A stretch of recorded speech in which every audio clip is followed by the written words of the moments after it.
Lumitaw ang abiso ng sistema, misyon, sekta ng salot. Hirap, free S rank. Nagulat si Chenbai. Tumingala, nagbulong sa sarili. Isang free S na misyon. May kaunting pag-aalala sa kanya. Lumitaw ang panel ng sistema. Nagpapakita ng impormasyon ng misyon, sekta ng salot, misyon 3S rank. Pagpapakilala sa misyon, upang salubungin ang tunay na Diyos sa kanilang propesya. Inalay ng sekta ng salot ang lumang dominyo ng Diyos at dumating sa mundong ito na may hindi mabilang na kayamanan. Ang pagkakaroon ng selyo ng salot ay nangangahulugang mayroon kang sapat na kwalipikasyon upang maging ang tunay na Diyos sa propesya. Hanapin ang mga miyembro ng sekta ng salot. Tanggapin ang kanilang mga pagsubok. Patunayan kung ikaw nga ang tunay na Diyos sa kanilang propesya. Layunin ng misyon, maghanap ng isang sugo ng salot. Pagkabasa ni Chenbai, humanga siya sa sarili. Isang misyon na may kaugnayan sa banal na kapangyarihan. Naalala niya ang Diyos na pinaglingkuran niya sa nakaraang buhay. Si Hila. Ang pagiging Diyos ng salot, magkakaroon ng sapat na kwalipikasyon para direktang labanan si Hila. Sugo ng salot, kailangan ko siyang mahanap agad. Sa sandaling ito, sa harap ng mga mata ni Chenbai, lumitaw ang isang aipo-aipo na may maraming lilang at puting espiritual na lakas. Halos katulad ito ng mata ng isang bagyo. Dahan-daang lumapit si Chenbai at nagbulong sa sarili. Ito, nabubuo ang piitan. Itinaas ni Chenbai ang kamay sa harap ng aipo-ipong iyon. Sa sandaling ito, agad na lumitaw ang sistema. Paalala ng sistema, ang Hell difficulty ng Plague Sewers Dungeon ay nasa proseso ng pagbuo. Paalala ng sistema, natitirang oras, 19 na araw. 23 oras, 58 minuto, 59 na segundo. Habang nananatili sa posisyon na nakataas ang kamay. Nararamdaman, hindi mapigilan ni Chenbai na maging mausisa. Hell level, mas mahirap pa kaysa sa nightmare level ng incinerator. Tumalikod siya na may napakadeterminadong diwa at matatag na sinabi. Upang mabuo ang piitan, kailangan ng eksaktong 1 buwan. Mukhang hindi rin mababa ang antas ng piitan na ito. Pagkatapos ng 1 buwan, babalik ako para tingnan. Maya-maya, nang makitang wala ng panganib. Tinawag ni Chenbai ang mga tao sa grupo papasok. Si Song Zekiong ang unang sumubok. Iniabot niya ang kamay sa harap ng bilog ng piitan at sinabi. Nabuo na ang Plague Sewers Dungeon. Normal difficulty. Kinakailangang antas, 1 hanggang 10. Limitasyon sa pagpasok, 3 beses bawat araw. Habang iniikot ang pulso, lumapit si Chenbai kay Song Zekiong. Malakas siyang nagsalita, mula level 1 hanggang 10. Sakto lang para sa ating pag-level up. Medyo nagulat si Song Zekiong sa paglitaw niya sa likuran. Ngunit masaya siyang lumingon. Sumagot, nakabalik na pala kayo. Nagpadala na ako ng mga tao para tawagin ang lahat ng sunod-sunod dito para mag-level up. Ang pagkakataong 3 beses sa isang araw ay hindi pwedeng sayangin. Nasiyahang tumingin si Chenbai sa kanya ng may pagmamahal. Pinuri, magaling. 20 minuto ang lumipas. Itinuro niya ang kamay sa loob ng piitan na patuloy na umiikot. Pagkatapos ay nagsalita siya. Nag-aayos. Isa-isang pumasok. Ang espasyo sa loob ng Plague Sewers Dungeon ay hindi masyadong malawak. Pinakamaganda ay 4 hanggang 8 tao bawat grupo.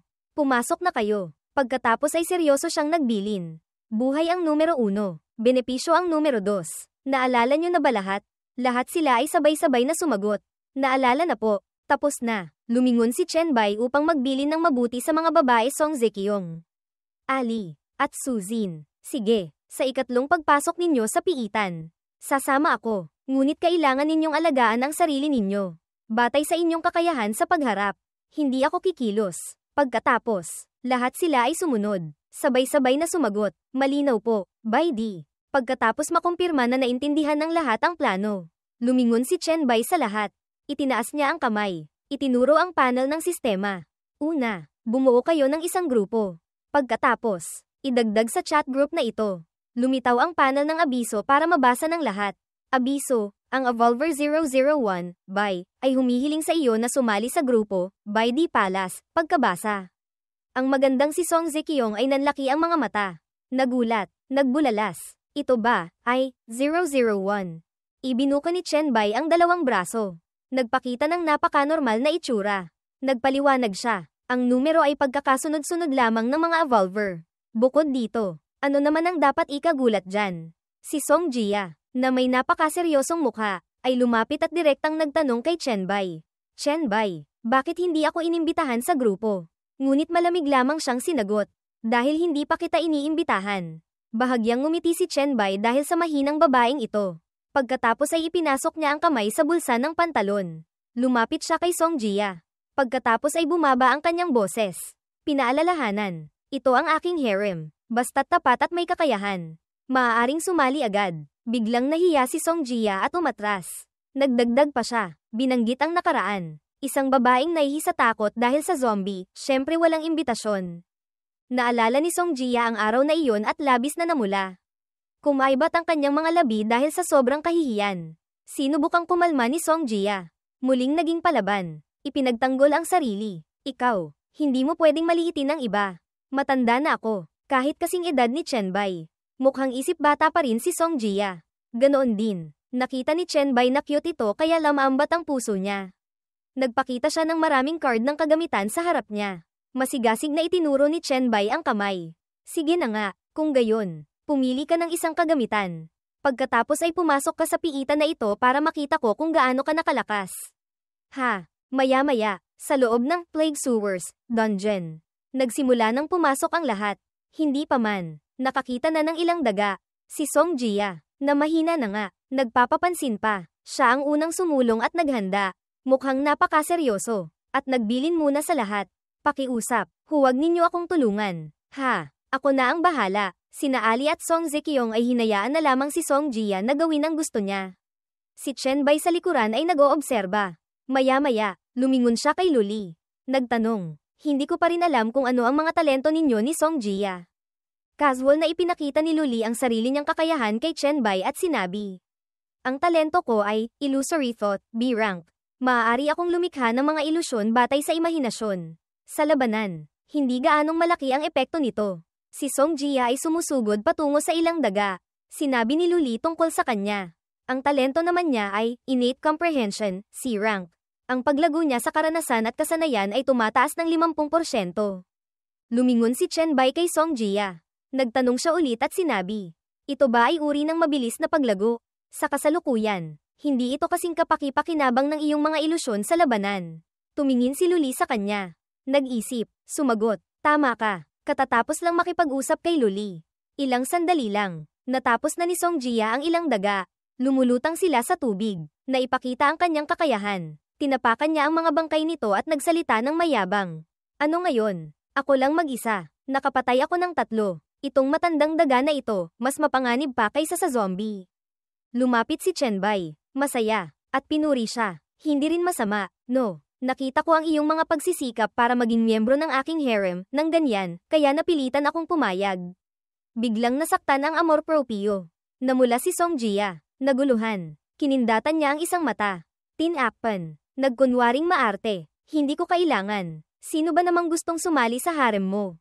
Gusto ko lang patunayan ang kakayahan ko. Talagang mapang-asar din si Chenbai sa mga babae. Nagkunwari siyang walang pakialam at sinabi, sige na nga, kung gayon. Iginagalang ko ang iyong desisyon. Hindi na kita padadalhan ng imbitasyon. Narinig ito. Nawala lahat ng hiya ni Song Jia. Iwinagayway niya ang 2 kamay. Naguguluhan. Sumigaw. Huwag. Sadyang inasar pa siya ni Chenbai. Nagtanong ulit. Anong huwag? Nahiya si Song Jia hanggang sa hindi niya matingnan ng diretso si Chenbai. Lumingon siya sa ibang direksyon. Namula ang buong mukha. At umamin. Huwag. Huwag mong hindi ipadala. Gusto kong sumali. Hindi ba pwede? Higit pa rito, hindi pa pinakawalan ni Chenbai. Nakapamiaywang siya, nagpakita ng mapagmataas na itsura. Nagpatuloy, nakikita ko ang ayaw mong itsura, lalo kitang hindi pa dadalhan. Nakakainis talaga ang lalaking ito. Natigilan si Song Jia, hindi makapagsalita, nautal siya sa sukdulang kahihiyan. Nang makita ang anak na babae na nasa alanganin. Agad na sumaklolo ang inang si Song Zekiong. Lumapit siya, magiliw na hinaplos ang buhok ng anak. At nagsalita para tulungan siya. Amo, huwag niyo nang biruin ang bata. Gusto niya talagang sumali. Kaninang umaga, iniisip pa niya na ipinakilala ko si Chin Lin Gyo sa inyo at hindi siya. Nagalit tuloy siya sa akin. Naantig si Song Jia hanggang sa tumulo ang luha. Tinawag, Mama. Sumulyap si Chenbai. Lumapit, bumulong kay Song Jia. Nagdagdag ng ilang pang-aasar. Sige na, para na lang sa kapakanan ng iyong ina. Tanggapin mo na ang imbitasyon. Ha? Ang inosenteng babaeng ito ay nanlaki ang mga mata. Nakatingin sa kanya. Ngayon, lumitaw ang abiso ng sistema. Abiso ng sistema, tinanggap ng Evolver number 102, Xiao Jia, ang imbitasyon na sumali sa By the Palace nang makita ang panel ng abiso. Nahihiyang kinamot ni Song Jia ang leeg. Halatang masaya. Pagkatapos ay masiglang tumakbo palayo. Habang tumatakbo, sumigaw siya, pupunta akong pumatay ng mga halimaw. Pinanood ni na Chen Bai at Song Zekiong ang anino na tumatalon na parang bata. Umismed si Chen Bai, itong dalawang mapagmahal na prinsesa. Naintindihan ni Song Zekiong ang damdamin ng anak. Matigas lang ang bibig niyan. Bukod dito, huwag kayong mag-alala. Pagkatapos makumpleto ang piitan at makabalik sa villa area, itinaas ng babaeng ito ang kamay. Hinaplos ang pisngi ni Chen Bai. Umikot siya, lumapit sa kanya, at nagsalita ng mga malalapit na salita. Tinitiyak ko sa inyo. Tatawagin kanyang papa. Nasiyahang tumingin si Chen Bai ng diretso sa dalawang rosas na pomelo. Ang isang babaeng tulad mo, napakadesidido. Matagal na ring nagpipigil si Song Zekiong sa kanyang kagustuhan. Gumawa siya ng pose na sensual sa isang banda.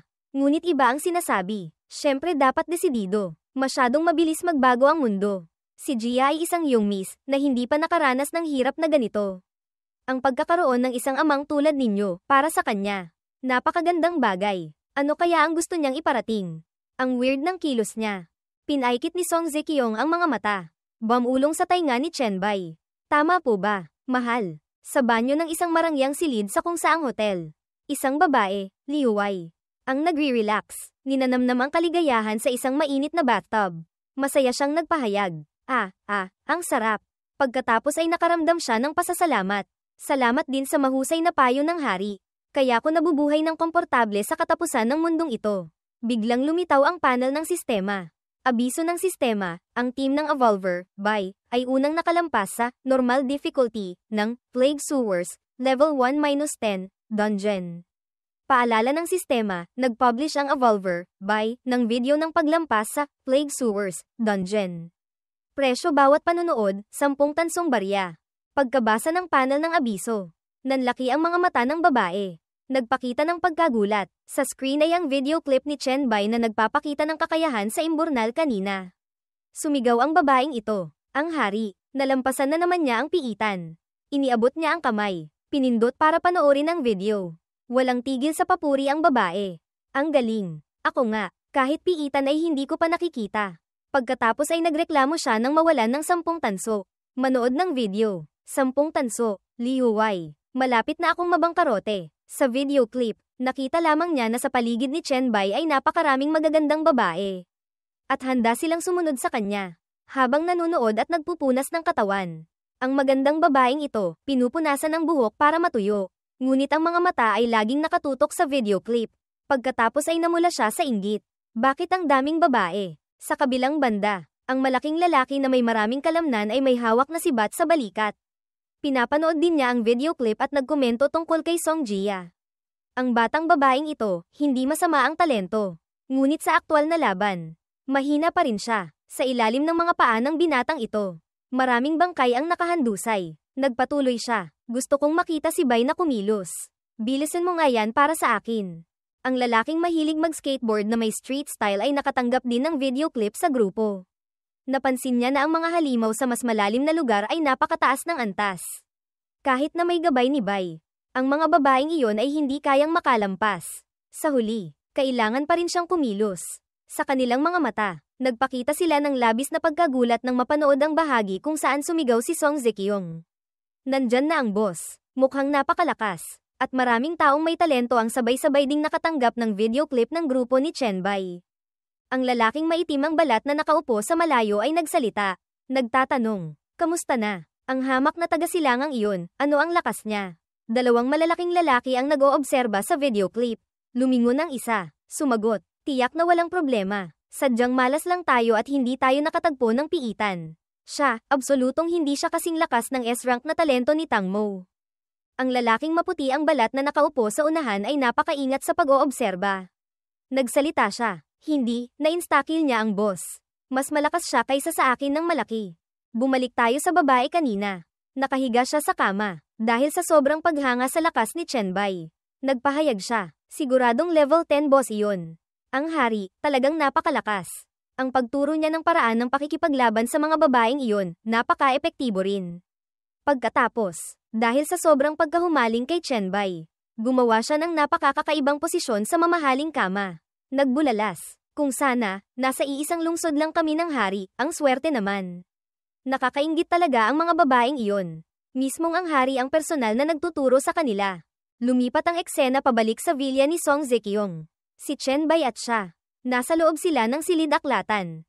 Itinukod niya ang kamay sa mesa. Tumingin sa direksyon ni Song Zekyong. Pagkatapos makalusot ang lahat sa piitan, makakakuha sila ng hindi kakaunting mababang antas na kagamitan. Ikaw at si Chin Lingyo. Luli, magsagawa kayo ng koordinasyon sa lalong madaling panahon upang maitatag ang mga tuntunin sa kalakalan. Ekonomiya, at kagamitan ng base. Seryosong sumagot si Song Zekyong. Malinaw po, mayroon pa po ba kayong ibang ipag-uutos? Itinuro niya ang mga kagamitan na nakolekta niya nitong mga nakaraang araw. Pagkatapos ay nagbilin, may isa pa akong bagay na gusto kong ipagkatiwala sa iyo. Sigurado akong alam mo kung gaano kahalaga ang mga bagay na ito. Tama. Ipinatong ni Song Zekyong ang kamay sa mesa. Pagkatapos ay lumapit para tingnan ng malinaw. Nagulat siya na parang unang beses niyang makita ang mga item na ito. Pagkatapos, na may mukhang nagtataka, kinuha niya ang Wall of Flesh, sinabi. Ang Wall of Flesh, ito ang bagay na maaaring lumamon ng dugo at laman. Pagkatapos ay lumikha ng isang pader ng depensa. Kumpara sa anumang pader na maaari nating itayo, mas malakas ito ng malaki. Kung magagamit ng tama, lilikha ito ng napakalaking puwersa ng pananakot. Ang mga item na ito, narinig na ni Song Zekyong dati. Ngunit hindi pa niya nakikita mismo. Kinuha niya pa ang Town Portal Scroll, itinaas ito sa kamay. Interesado, pagkatapos gamitin, babalik sa markadong kuta sa loob ng 10 segundo, ang epekto ay nilikha mula sa materyal. Ang bagay na ito ay talagang isang life-saving item. Kapag mayroon nito, tayo ay absolutong magiging nag-iisang pinuno ng Jiangcheng sa maikling panahon. Kinuha niya ang set ng balat na nakolekta ni Chenbei dati. Tuwang-tuwa siya na parang bata, mukhang nananabik, at humanga. Kailangan lang baguhin ang hugis, maaari itong maging anumang kagamitan. Umupo si Chenbei sa upuan. Ipinahayag niya ang kanyang pananaw. Bakit? Pakiramdam ko ba ay hindi ito kasing halaga ng dalawang nauna? Hawak pa rin ni Song Zekyong ang kumikinang na item. Natigilan. Biglang direktang umupo sa ibabaw ng mesa kaharap si Chenbei. Nagsalita ng mga malalabong salita. Paano naman po? Kayo po ang tunay na amo ng lahat dito. Ano paman, hindi ko alam, pero parang mas maraming prutas. Pagkatapos ay hinaplos niya ito. Nagpatuloy. Kaya, ang kagamitan na makakapagpasaya sa inyo, iyon ang pinakamahalaga. Hindi nagtagal. Ang babaeng tinaguri ang reyna ng Jiangcheng ay kusang loob na yamakap kay Chenbei. Sinamantala ni Chenbei ang pagkakataon. Agad siyang humiling sa kanya ng isang bagay. Hindi ako marunong sa mga gamit ng babae. Hindi ko alam kung pwede mo ba akong bigyan ng ilang mga sorpresa. Tinutusok-tusok ni Song Zekyong ang matipunong dibdib ni Chenbei. Sumagot, may sorpresa nga po, pero hindi ako iyon. Nahuhumaling si Song Zekyong kay Chenbei. Para siyang nasa langit, bumubulong. Kusang loob na nag-aalay. Si Jia, sinabi ko na po. Gusto kong magkaroon ng papa si Xiao Jia. Hayaan niyo po akong tulungan siyang mag-ayos. Pakiusap, maghintay po kayo sandali, ha? Villa ni Song Zekyong. Sa isang iglap, gabi na, patay ang mga ilaw ng villa. Tanging isang silid lamang ang maliwanag. Sa loob ng silid na iyon, abala si Chenbei sa pagyakap sa isang batang leopard na may pulang buntot na kamakaway. Maliit na pusa, si Chin Lingyo. Ang kuting na may dilaw na buhok. Si Lingyo ay mahimbing na natutulog sa mga bisig ni Chenbei. Marahan niyang inilagay ang pusa sa kama. Kawawa naman. Pinagpala ni Chenbei ang maraming ligaw na pusa. Sina Suzin, Song Zekyong, Luli, Ali ay pagod na pagod. Bawat isa ay kailangang matulog para makabawi ng lakas. Si Chenbei ngayon ang pangarap ng maraming kalalakihan. Mayabang siyang lumingon. Tiningnan ang panel ng abiso. Abiso, ginamit mo ang Plague Cloak, paalala ng sistema, Plague Set, kagamitan 2/5. Lahat ng katangian dagdag 5, binabawasan ang weakness, debuff. Gaya ng dati, pagkatapos ng gawain, isinuot ang damit at umalis. Sa pagkakataong ito, nakasuot si Chenbei ng mahabang coat na lagpas tuhod. Sa kasuotang ito, mukha siyang Korean heartthrob, habang ipinapasok ang kamay sa bulsa ng jacket. Nagbulong siya sa sarili. Ngayon, pumasok ako sa piitan ng 3 beses, isa lang ang nakuha kong piraso sa plague set. Iniabot niya ang kamay. Hinalungkat ang mga kagamitan sa sistema. Sinabi niya, kung bawat araw, 3 beses, Makakakuha ako ng isang piraso sa set na ito pagkatapos ng 3 araw. Makokolekta ko na ang buong set. Ngayon, biglang lumitaw ang sistema na may bagong abiso. Paalala ng sistema, si Mengmeng, isang miyembro ng chat group 001, ay gustong magpadala ng pribadong mensahe sa iyo. Paglabas sa silid, itinulak ni Chenbai ang kamay para isara ang pinto. Napansin niya ang abiso. Nagtaka. Si Mengmeng. Pinindot niya ang seksyon ng pribadong mensahe sa sistema. Ang mensahe mula kay Mengmeng ay nagpakita, "Hello po. Mahal na hari, napanood ko na po ang video ng inyong lakas sa labanan. Nakita ko po na kaya ninyong magbigay ng paraan ng pakikipaglaban batay sa talento at kakayahan ng bawat isa. Sa totoo lang po, hindi ako magaling sa labanan. Kaya, gusto ko rin pong matanggap ang inyong gabay." Pagkabasa, bumulong siya. Kaya pala, gusto niyang maturuan. Sumagot si Chenbai sa taong nagngangalang Mengmeng. Ang paggabay at pagtuturo ay nangangailangan ng tiyak na pag-unawa ko sa iyo. Kung nagtitiwala ka sa akin, sabihin mo sa akin ang iyong talento. Pagkatapos noon, saka lamang kita matutulungan. Pagkatapos, nagpadala pa si Chenbai ng isang mensahe. Kung ayaw mong ibunyag ang iyong talento, sapat na ang ipakita mo ang iyong mga katangian. Gayunpaman, sa pagtingin lamang sa mga katangian, hindi maraming bagay ang makikita. Ang karakter na si Mengmeng na nag-text kay Chenbai, ito pala yung batang babaeng si Lioli, na may pink na buhok. Pagkabasa ng mensahe, nagulat siya. Pagkatapos ay nagpatuloy siya sa pagtipa sa keyboard. Click-click, agad siyang nag-reply. Hindi po, dapat talento. Ipapadala ko po sa inyo ito. Habang naghihintay, naalala ni Chenbai ang nakaraang buhay. Sa nakaraang buhay ko, hindi ko pa naririnig ang tungkol sa babaeng si Mengmeng. Pagkatapos ay naghula siya. Ngunit ang mga tao sa grupo, kahit papaano, sila ay mga pioneer. Kaya ang talento niya ay tiyak na hindi rin masama. Tila nag-reply na ang babae. Ano kaya ang nabasa niya na nanlaki ang kanyang mga mata? Nagulat siya. Ito, lumitaw sa screen ang isang anyo ng Diyosa sa loob ng isang nagniningning na liwanag. Dream Points, 31, bihira na ang ekspresyon ni Chenbai ay magpakita ng ganito kalakas. Tila hindi siya makapaniwala. Ang ekspresyon sa kanyang kalooban ay 3S rank. Ito ay uri ng supernatural na lakas, walang hanggang paglago. Ang ganitong uri ng kakayahan, bakit hindi siya kilala? Mukhang namatay siya sa nakaraang buhay. Nang makalma na ang damdamin, nagpadala si Chenbai ng mensahe. Ang 3S rank na talento ay napaka-komplikado. Maaari mo bang sabihin sa akin kung paano gumagana ang iyong talento? Matagal nag-isip si Mengmeng. Sumimangot siya. Pagkatapos ay nag-reply ng mensahe. Siyempre po pwede. Pagkatapos ay nagpadala pa siya. Ang kasanayang, Dream Butterfly, ay may kakayahang pumasok sa mundo ng panaginip na kamukhang kamukha ng totoong mundo. Bukod dito, maaari rin itong gamitin upang pumasok sa panaginip ng ibang tao. Agad na, sa paligid ng silid ni Mengmeng. Tila lahat ay nasa loob ng panaginip ng babae. Puno ang silid. Nag-text pa si Mengmeng. At saka, maaari akong makakuha ng maraming bagay sa loob ng panaginip. Patuloy siyang nagpadala ng mensahe. Nagsasalita ng partikular. Bago ang panaginip, maaari kong ayusin ang lahat sa mundo ng panaginip. Ngunit sa kasalukuyan, kakaunti pa lamang ang mga bagay na maaari kong ayusin. At ang Dream Pupil, maaari ko ring imbitahan ang iba sa aking mundo ng panaginip sa pamamagitan ng paglikha ng isang Dream Totem. Lubos na nakatuon si Chenbai sa pagbasa ng mabuti sa mensahe ng taong ito. Pagkatapos ay nasiyahan siya. Pinuri sa kalooban. Ito, basta't hindi mahanap ang tunay na katawan. Halos walang talo na ito. Di ba? Naglalagay ng malaking tiwala kay Chenbai. Nagpatuloy si Mengmeng sa pagpapadala ng mensahe. Humihingi ng tulong. Sa tingin ko po, maaari akong magpadala sa inyo ng isang Dream Totem sa anyo ng isang larawan at imbitahan kayo na pumasok sa mundo ng panaginip para gabayan ako. Pwede po ba? Alam niyang napakahirap nito. Kaya ayaw din ni Chenbai na magkaroon ng gulo. Tiningnan niya ang mensahe at nag-aalangang sumagot.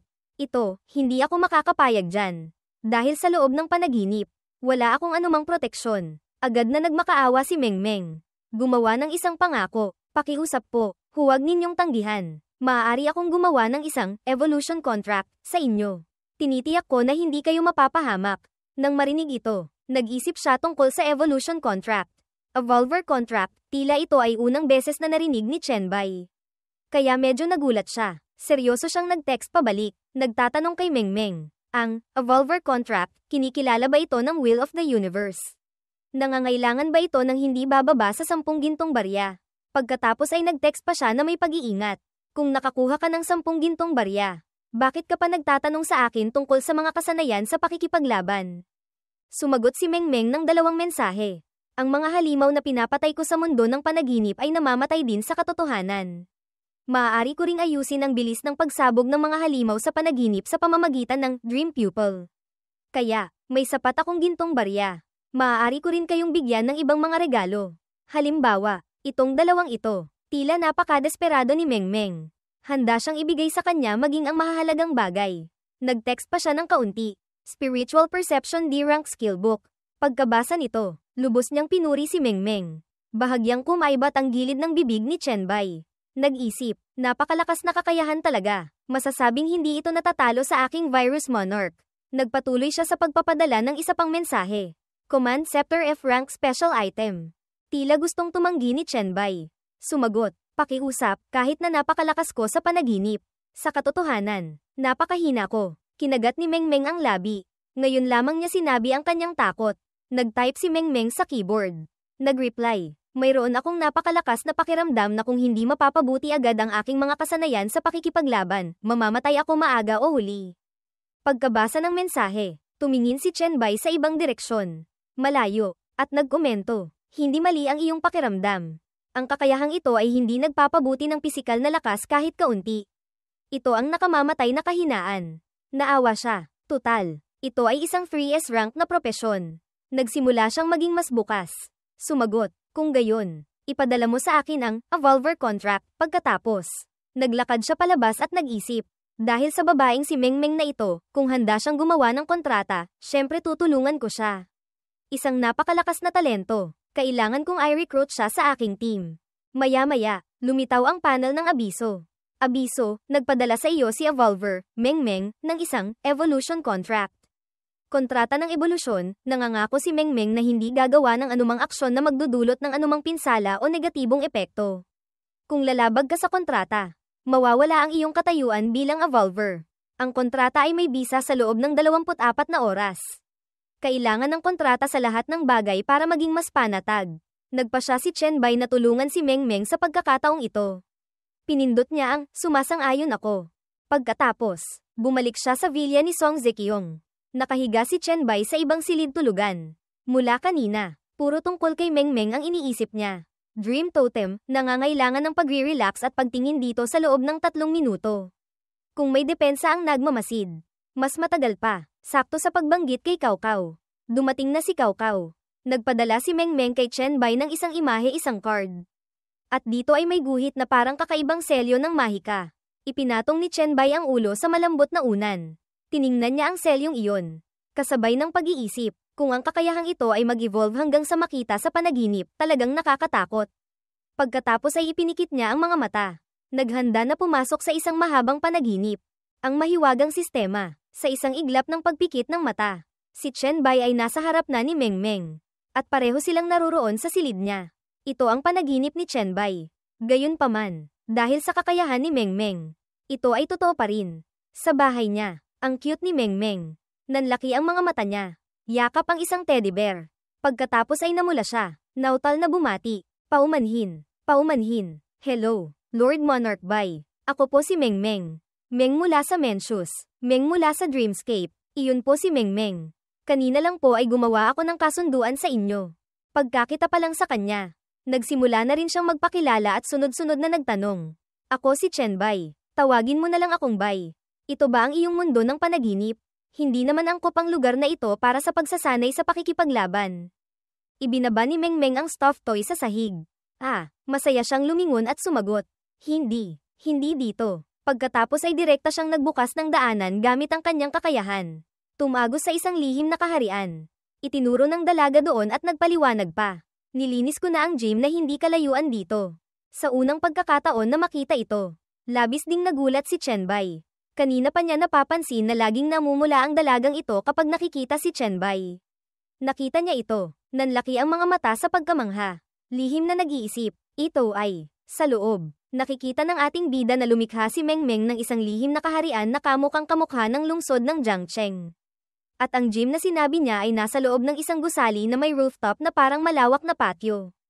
Matapos tumingin-tingin ng matagal, nagsalita si Chenbai. Sunod-sunod siyang nagtanong ng may pagtataka at pagkamangha.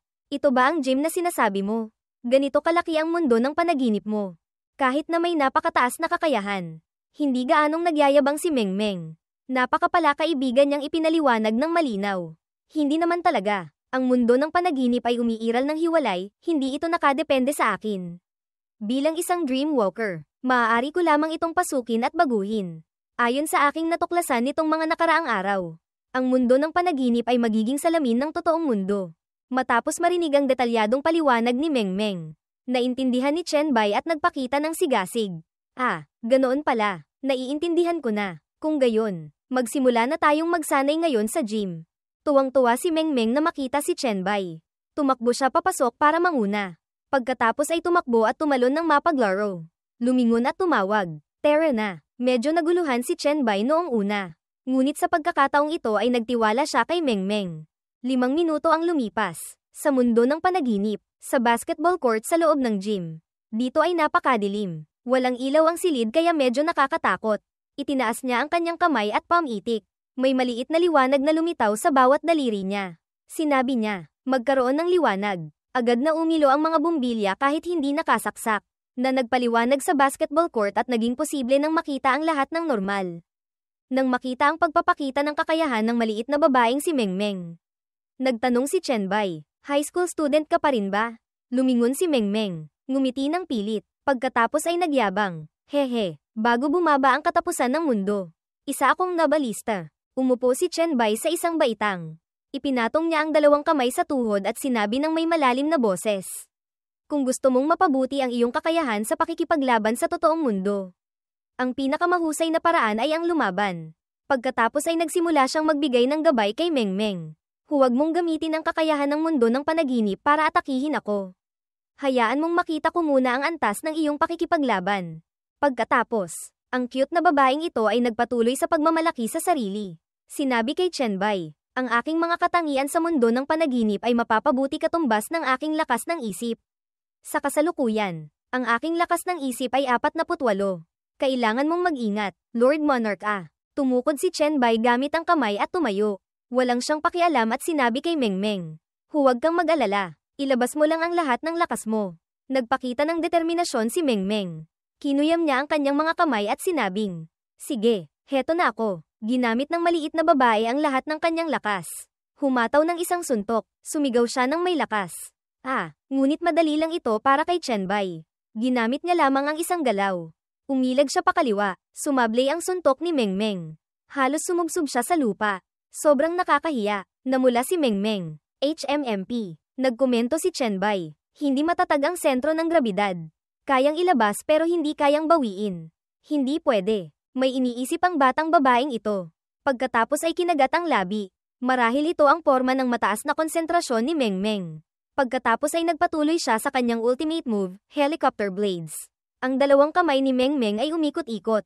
Pumikit siya at sumugod patungo kay Chenbai. Sumigaw ang bata. Uwa. Bahagyang ngumiti si Chenbai. Pagkatapos ay itinaas ang kamay at niyakap ang ulo. Naiinis siyang nagkomento at inasar siya. Ito ba ang Wang Bakwan para sa 5 taong gulang na nagsisimula pa lang sa palad na pamamaraan? Umaatake sa iba pero sarili ang laging natutamba. Kahit na si Mengmeng ay may SSS class na propesyon. Sa harap niya, wala siyang anumang kasanayan. Sumulyap si Chenbai at nagbigay ng gabay. Una, kontrolin ang sentro ng grabidad. Ang suntok na hindi mabawi ang pinakamalaking kahinaan. Nakita niyang patuloy si Mengmeng sa pag-ikot ng mga suntok sa hangin. Mas mahina pa kaysa kay Song Jia. Napagod si Chenbai, umupo, at bumantong hininga. Pangalawa, kailangan mong malaman kung saan mo gustong tumama. Sa halip na sumuntok lang ng walang direksyon tulad niyan. Sa pagkakataong ito, direkta siyang gumamit ng mabilis na kilos. Lumapit kay Mengmeng, at sinabing, pangatlo, obserbahan ang kalaban at huwag lamang mag-focus sa sarili mong atake. Tulala si Mengmeng na parang isda. Ngayon lamang niya naintindihan. Ang maliit na kamao ni Mengmeng ay personal na inayos ni Chenbai. Sinabi niya, sige, alam ko na ang antas mo. Sa ngayon, tandaan mo muna ang 3 puntong iyon. Ayos na. Isang gwapo at isang maganda ang nagtuturo sa isa't isa sa gym. Dahil 2 lang sila dito. Frank ang nagkomento si Chenbai. Kanina, ginamit ko lang ang mga 20% ng bilis ko, pero hindi ka na makasabay. Narinig ito ni Mengmeng at agad na humingi ng paumanhin. Masyado rin akong mahina. Narinig ito ni Chen Bai at iwinaksi ang ideyang iyon ni Mengmeng. Tinitigan niya ang maliliit nitong labi at sumagot. Bakit ka humihingi ng paumanhin? Magsikap ka lang sa pagsasanay. Ayos na. Sa ganito kalapit na distansya. Nagsimula ng makaramdam ng init si Mengmeng. Namula siya. Huminga ng malalim. Hindi naglakas loob na tumingin kay Chen Bai. At sumagot, "Phew, alam ko na." 7 araw ang lumipas. Sa Dongshan Villa area, si Chen Bai ay nakaupong nagpapahinga sa sofa. Si Song Zekiong, mula sa likuran, ay sumandal sa pagitan ng kanyang malaking dibdib at sinabi sa kanya, "Master, ang mga patakaran sa Dongshan ay naipaskil na kung saan-saan. Sa harap ng bawat bulletin board, may taong responsable sa pagpapaliwanag." Narinig ito. Nasiyahan siya at nagkomento, "Magaling. Mukhang nasa tamang direksyon ang Dongshan Settlement. Pagod na sa pagkain sa bahay. Kamakailan lang ay may bagong masarap na ulam siyang natikman. Naramdaman niyang maayos ang lahat." Ipinagkatiwala niya kay Song Zekiong. "Ang mga lugar sa paligid ng Dongshan ay nilinis ko na nitong mga nakaraang araw. Sunod, ang pamamahala sa lugar na ito ay ipapasa ko na sa iyo. Bukas ng umaga, aalis na ako dito." Ngayon, si Song Zekiong ay hindi nakasuot ng panlabas na Amerikana. Nagulat siya at nagtanong, "Bakit po kayo aalis ng maaga? Akala ko po ay ilang araw pa. Dahil ang aking plague set ay kulang pa ng 1 piraso. Ipinatawag ni Chen Bai ang system panel na lumitaw sa harap niya. Plague set 4/5, dagdag 10 sa lahat ng attributes. Naglalapat ng weaken ng resistance debuff sa mga makakadikit. Ang mga atake ay may kasamang random na plague debuff. Ipinatong niya ang kamay sa tuhod. Yumuko, binasa ang nilalaman at ipinaliwanag kay Song Zekiong. "Wala na akong oras para maghanap ng isang i-rank na item pa. Sa labas, marami pang mga pagkakataon at kayamanan na mas mahalaga kaysa dito. Kailangan ko pang agawin ang mga iyon." Si Song Zekiong ay lalong nagiging malapit. Parang hari at reyna. Niyakap niya siya mula sa likuran at marahang pinaalalahanan. "Kung gayon, dapat ninyo kaming isipin at bumalik kayo dito. Ha, kung hindi, kapag nagkaroon ng baha sa inyong White Emperor Palace, walang mag-aayos nito." Napilitang tumagilid ng ulo si Chen Bai. Handa rin siyang makipag-usap ng hindi direkta. Nagtanong, "Oh, may baha pa ba sa teritoryo ko?" Ngayon, inilapit niya ang kanyang labi malapit sa labi ni Song Zekiong at bumulong.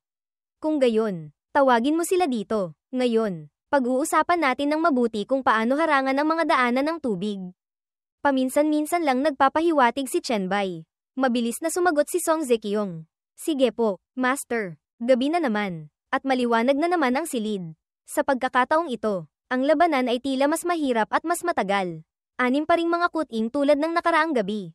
Si Chen Bai ay napakadelikado at maalaga sa mga kuting. Tinitiyak na walang napapabayaan. Ang kagwapuhan at pambihirang tikas ni Chen Bai, lahat sila ay umuungol sa kasiyahan. Lahat ay nalulunod sa romantikong pag-ibig na may halong komplikadong damdamin. Sa kanilang mga mata, si Chen Bai, ang ating bida, ay hindi lamang isang dakilang propesyonal kundi isang lalaking puno ng romansa. Na may maraming rosas na lumilipad. Tinatawag itong sublimation. Maaga kinaumagahan. Tulad ng dati, lahat ay mahimbing na natutulog dahil sa sobrang pagod. Muling marahang umalis si Chen Bai ng maaga. Iniwan ang 6 na maliliit na kuting na nakahandusay sa malaking kama. Paglabas niya ng silid, nagulat siyang makita si Ling Zuan. Lumingon siya at sinabi agad para hindi na siya mahirapan, "Hinahanap mo ba si Zekiong?"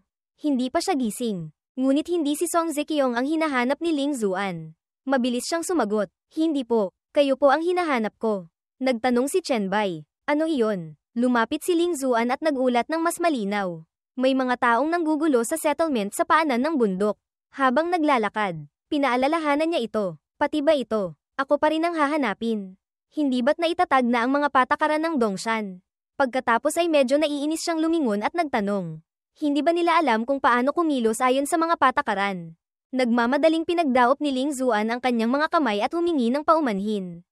"Paumanhin? Paumanhin po, nakontrol na po namin ang mga tao." Pagkatapos ay nag-aalangan siyang nagkwento.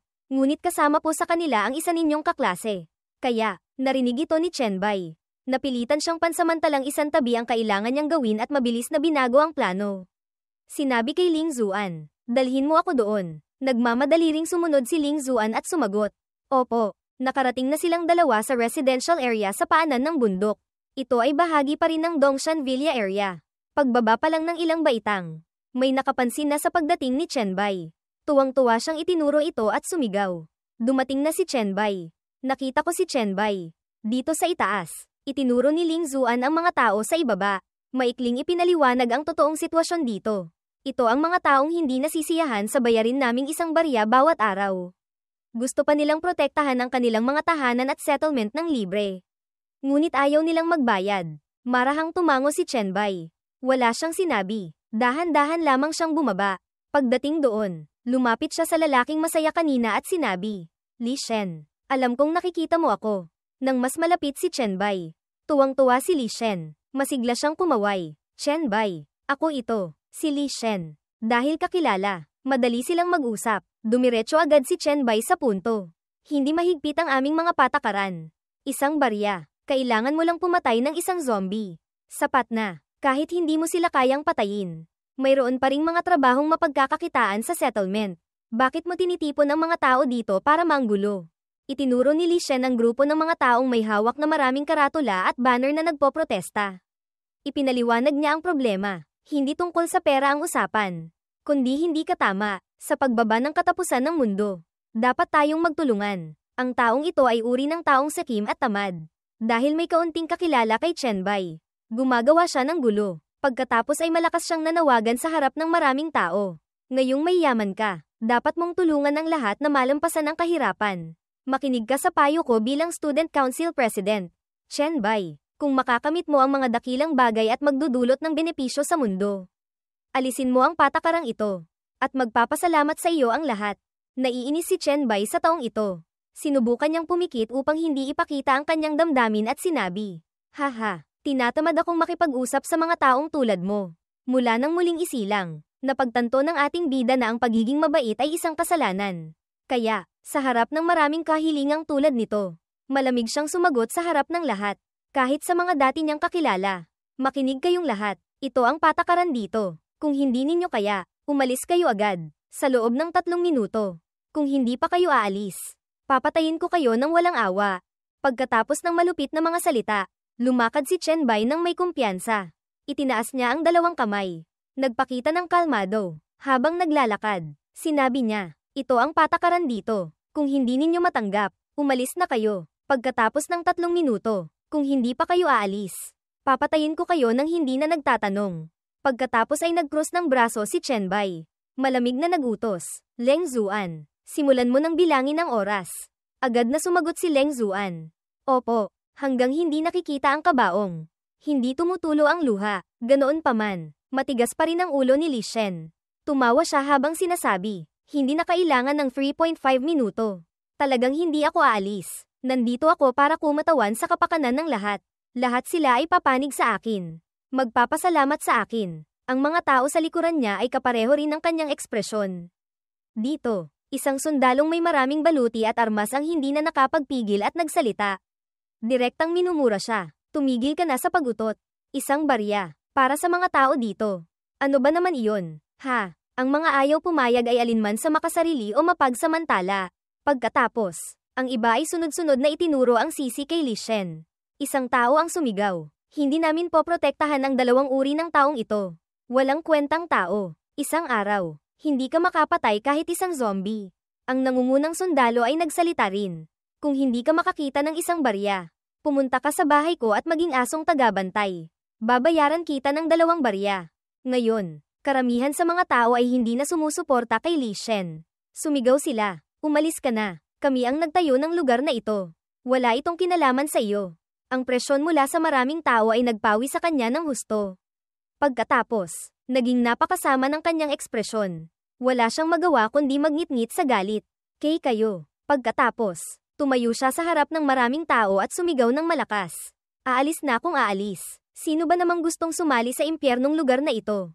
Bago umalis, nagbabala pa siya kay Chenbai. Maghintay ka lang. Chenbai, magsisisi ka sa pagpapaalis sa akin. Ang mga tao sa likuran niya, nang makitang hindi na posible, ay nalungkot na rin. Hindi na kasing sigla tulad ng dati gamit ang mga banner at karatula. Dito, lumakad si Chenbai nang may kumpiyansa palapit kay Li Shen. Sandali, hindi pa rin natututo si Li Shen. Nagtanong, ano, nagsisisi ka na ba ngayon? Nagpakita pa siya ng kayabangan. Napansin ng kamay ni Chenbai ang mga gumagalaw na galame ng virus na mahika ay pumulupot upang bumuo ng matutulis na kuko. Hindi na kailangan ng maraming salita. Mabilis at simpleng gumalaw si Chenbai. Isang hiwa sa itaas na bahagi ng katawan ni Li Shen. Hindi pa man naintindihan ni Li Shen kung ano ang nangyayari. Nanlaki ang kanyang mga mata nang makita ang sariling dugo. Pagkatapos ay bumagsak siya sa sakit. Ang mga sumunod sa kanya, nang masaksihan ng eksena, ay natakot lahat at hindi makatayo ng tuwid. Tila tumahimik ang paligid. Walang nang ahas na magsalita hanggang sa nagsalita si Chenbai. Tama ka, sadyang itinaas niya ang matutulis na kuko. Hinayaang tumulo ang mainit na dugo. At marahang nagpatuloy. Kung hahayaan kong makatakas ang isang walang kwentang taong may sama ng loob sa akin. Iyon ang pagsisisihan ko. Hawak ni Leng Zuan ang system panel na nagbibilang ng oras. Tumingin siya sa mga natitirang tao at nag-abiso. 2 minuto na lang. Hindi pa ba kayo aalis? Nagbago ang sitwasyon. Ngayon, ang mga taong ito ay parang ahas na nawalan ng ulo. Isang binata ang agad na lumuhad. Umiiyak, humihingi ng tawad. Handa po akong sumunod sa mga patakaran dito. Sa pagtitipon at panggugulo, handa po akong tumanggap ng parusa. Pakiusap, bigyan niyo po ako ng isa pang pagkakataon. Ibinalik ni Chenbai ang kanyang braso sa normal na estado. Tumingin siya pababa ng may pagmamataas. Matalino kang tao, 5 barya. Pagkatapos ng 1 buwan, babalik sa normal. Narinig ito. Naguluhan ang lalaki. Umiiyak at natutuwa ng sabay. Paulit-ulit na nagpapasalamat. Payag po ako. Salamat. Maraming salamat. Ang pagpatay ng manok para takutin ang unggoy ni Chenbai kanina ay talagang napaka-epektibo. Pagkatapos, lahat sila ay yumuko at sabay-sabay na nagsabi. Handa rin po kami. Pakiusap, bigyan niyo po kami ng isa pang pagkakataon. Naramdaman niyang wala ng hadlang. Malamig na tumalikod si Chenbai at ipinaubaya kay Leng Zuan. Sunod, ikaw na ang bahala dito. Lumingon si Leng Zuan at sumagot. Alam ko po, huwag po kayong mag-alala. Ilang sandali pa lamang nakaalis si Chenbai nang mag-abiso ang sistema, nagpadala ng mensahe si Mengmeng. Ito ay nagpaalala kay Chenbai. Medyo nagulat siya. Nag-message si Mengmeng kay Chenbai na puno ng pag-aalala, Guro. Napakahirap nang mapataas ang lakas ko ngayon.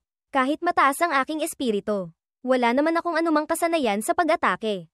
Sumagot si Chenbai. Maging matyaga ka lang. Unti-unti rin iyan. Titingnan ko kung makakahanap ako ng skill book para sa mental attack para sa iyo. Nagtanong pa si Mengmeng. Guro, saang lungsod po kayo? Paglabas ko, siguradong hahanapin ko kayo. Agad na sumagot si Chenbai. Jiangcheng. Tuwang-tuwang sumagot si Mengmeng. Napakalapit lang pala. Nasa Watchang po ako. Si Chenbai ay abala sa paglalakad habang nagpapalitan ng mensahe kay Mengmeng. Papunta siya sa hagdan nang mag-reply siya. Kung handa kang sumama sa akin, maaari kitang sunduin. Tuwang-tuwang sumagot si Mengmeng. Talaga po, ang galing naman. Naalala ang nakaraang buhay. Nag-isip si Chenbai. Watchang. Sa nakaraang buhay, ang S-rank na profesional na misyon na nakuha ko ay malapit din sa Watchang. Kahit hindi ito SSS rank, maaari itong gamitin bilang puhunan para makipagpalit ng ilang kinakailangang materyales o impormasyon. Tumingala siya at nagpa siya. Kung gayon, pupunta muna ako sa Watchang. Sa isang hotel sa Jiangcheng. Isang lalaking nakapulang damit ang humihila pataas ng kurtina. Nagtanong siya, Jowo, gaano pa karami ang ating pagkain? Ang isa pang lalaking nakaasol na damit, nakatayo sa gitna ng silid na nakapamulsa, ay sumagot, hindi na marami, tayong 11. Hindi tayo tatagal ng 3 araw. Ang lalaking may mahabang buhok na ito. Ang tunay na pangalan ay Jiang Luoping. Naiinis siyang hinampas ang kamay sa pinto at nagmura. Lahat ito dahil sa lintik na espesyal na zombie na iyon. Pinaikit niya ang mata sa inis. Nagpatuloy. Basta-basta na lang pumatay ng 5 sa atin nang walang sabi-sabi. Ang talas ng pandama. Walang kapantay. Tumingin siya sa baba ng kalsada.